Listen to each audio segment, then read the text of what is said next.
Hello everyone, welcome back to my channel Afia tutorials. কেমন আছো তোমরা সবাই? আশা করছি ভালো আছো এবং আমিও খুব ভালো আছি। তো চলো আজকের ভিডিও বেশি দেরি না করে শুরু করা যাক। আজকের ভিডিওতে আমি সম্পূর্ণ ডিটেলসে তোমাদের যে অ্যাঙ্কেল প্যান্ট এবং স্ট্রেট প্যান্ট যেগুলো হয়, তো সেই ধরনের প্যান্টের পুরো ডিটেলসে এখানে কাটিংটা দেখিয়ে দেবো।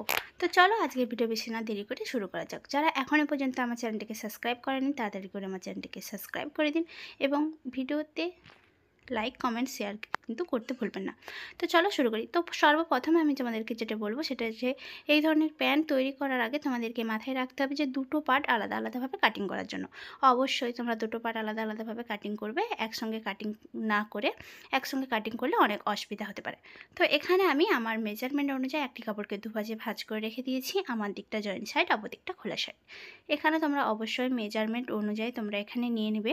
তো কতটা মেজারমেন্ট নিয়ে নেবে, যে তোমাদের যতটা হিপস আসবে, কোমর আসবে, তো তার থেকে তোমরা এখানে 4 বা 5 ইঞ্চি এক্সট্রা করে একটি কাপড়কে দুভাজে ভাঁজ করে রেখে দেবে। তো রেখে দেওয়ার পরে আমি এখান থেকে সর্বপ্রথম ওপর দিক থেকে 2.5 ইঞ্চি নিচে একটা মার্জিন করছি। মার্জিন করার পরে এখানে একটা স্ট্রেট লাইন করে নিচ্ছি। এটা কিন্তু আমি এখানে এলাস্টিকের জন্য এখানে নিয়ে নিলাম। এলাস্টিকের ঘর ছেড়ে আমি এখানে টোটাল যে আমাদের লেন্থটা আছে সেই লেন্থের মাপটা নিয়ে নেবো। অবশ্যই তোমাদেরকে এলাস্টিকের ঘর ছেড়ে কিন্তু এখানে লেন্থের মাপটা নিয়ে নিতে হবে। তো তোমাদের যতটা এখানে লেন্থ আসবে তার থেকে ঠিক 2 ইঞ্চি এক্সট্রা করে এখানে লেন্থটা নিয়ে নেবে। অবশ্যই 2 ইঞ্চি এক্সট্রা করে লেন্থ নেবে, কারণ এখানে কিন্তু সেলাই করার জন্য যে নিচের পোর্শন থেকে মরি সেটারও কিন্তু এখানে মাপটা নেওয়া হবে। তো এই যে আমি এখানে আমার মেজারমেন্ট অনুযায়ী নিয়ে নিয়েছি। এবার যেটা নেবো সেটা হচ্ছে কোমরের মাপ। তো কোমরের মেজারমেন্ট তোমরা কি করবে, যে তোমাদের যতটা কোমরের মেজারমেন্ট আসছে, হিপসের মেজারমেন্ট কিন্তু নয়, কোমরের যেটা মেজারমেন্ট আসছে তার 4 ভাগের 1 ভাগ নেবে এবং এক্সট্রা নেবে 3 থেকে 4 ইঞ্চি এক্সট্রা নেবে। 3 থেকে 4 ইঞ্চি এক্সট্রা নিয়ে কিন্তু এখানে আমি কোমরের মেজারমেন্টটা নিয়ে নিয়েছি। তো এখানে এলাস্টিকের ঘর ছেড়ে আমি এখানে কিন্তু হায়ের মাপটা নিয়ে নিচ্ছি। হায়ের মাপ আমি এখানে 14 ইঞ্চি নিচ্ছি, খুব একটা বড় নিচ্ছি না। নিয়ে এখানে আমি স্ট্রেট লাইন করে দিয়েছি। এখানে আমি এল সাইজের একটা মেজারমেন্ট করে নিয়েছি। এখান থেকে কন থেকে আমি এখানে 1 ইঞ্চি উপরে একটা রাউন্ড শেপ করে দিয়েছি। এবার কি করব, যে এখান থেকে হায়ের লাস্ট লাইন থেকে এখানে ফিতেটিকে রেখে ফিতেটিকে দুভাজে ভাঁজ করে মিডিল বরাবর আমি এখানে মেজারমেন্টটা নিয়ে নিয়েছি। এই বিষয়গুলো খুব মাথায় মনে রাখতে হবে, না হলে কিন্তু প্যান্টের অনেক সমস্যা হবে। এখানে আমি হায়ের যে মেজারমেন্টটা সেটি ফিতে দিয়ে দুভাগে ভাগ করে মাঝ বরাবর এখানে মেজারমেন্ট নিয়ে নিয়েছি। তো এখানে দেখতে পাচ্ছ যে অর্ধেক যে মেজারমেন্টটা আছে সেই অর্ধেক মেজারমেন্টটা আমি এখানে মেপে নিলাম।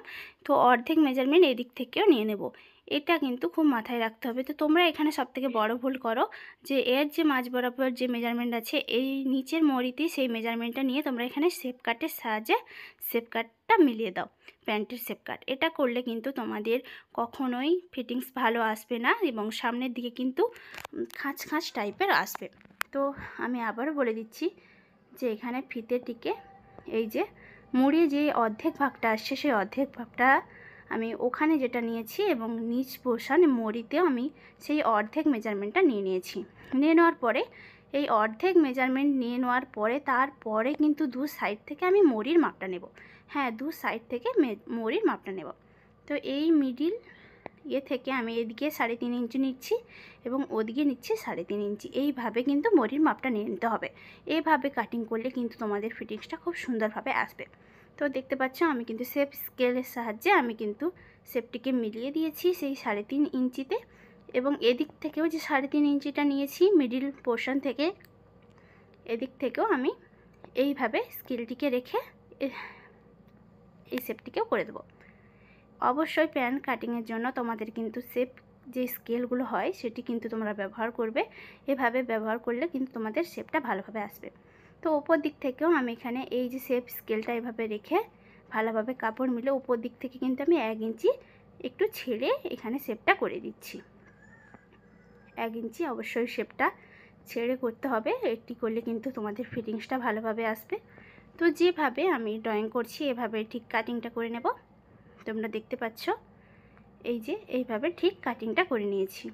তো এখানে কিন্তু আমাদের প্রথম পার্টটা কাটিং করা একদম কমপ্লিট। তো দ্বিতীয় পার্টটাও কিন্তু অবশ্যই মনোযোগ সহকারে দেখবে। দ্বিতীয় পার্টটা কিন্তু একদম সেম হবে না, একটু আলাদা হবে, না হলে কিন্তু ফিটিংস আসবে না। তো এখানেও আমি একটি কাপড়কে দুভাজে ভাঁজ করে রেখে দিয়েছি।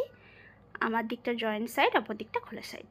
এভাবে রেখে কাপড়টিকে ভালোভাবে মিলিয়ে রেখে এভাবে কোণ থেকে শুরু করে একদম যে হাইয়ের মেজারমেন্ট থেকে আমি এখানে 2 ইঞ্চি করে কাপড়টা বাড়িয়ে নেব। সামনে অবশ্যই তোমাদেরকে মনে রাখতে হবে কিন্তু হাইয়ের দিক থেকে তোমাদের কাপড় কিন্তু 2 ইঞ্চি করে বাড়িয়ে নিতে পারো। 2 ইঞ্চি বা 1.5 ইঞ্চি করে কিন্তু তোমরা এখানে বাড়িয়ে নিতে পারো। এই যে পুরো হাইয়ের দিকটা থেকে তোমরা কিন্তু বাড়িয়ে নেবে, অপর দিকটা থেকে কোনো বাড়ানোর প্রয়োজন নেই। এই যে দেখতে পাচ্ছ আমি এখানে ড্রয়িং করেছি এবং অপর দিকে যেভাবে শেপটি আছে পড়েছে কাপড়ের উপরে সেভাবেই শেপটি করে দিয়েছি। এইভাবে আমি কাটিংটি করে নিচ্ছি। অবশ্যই কোণ থেকে শুরু করবে তোমরা। এই যে পুরো কাটিংটা দেখিয়ে দিলাম আজকের ভিডিও।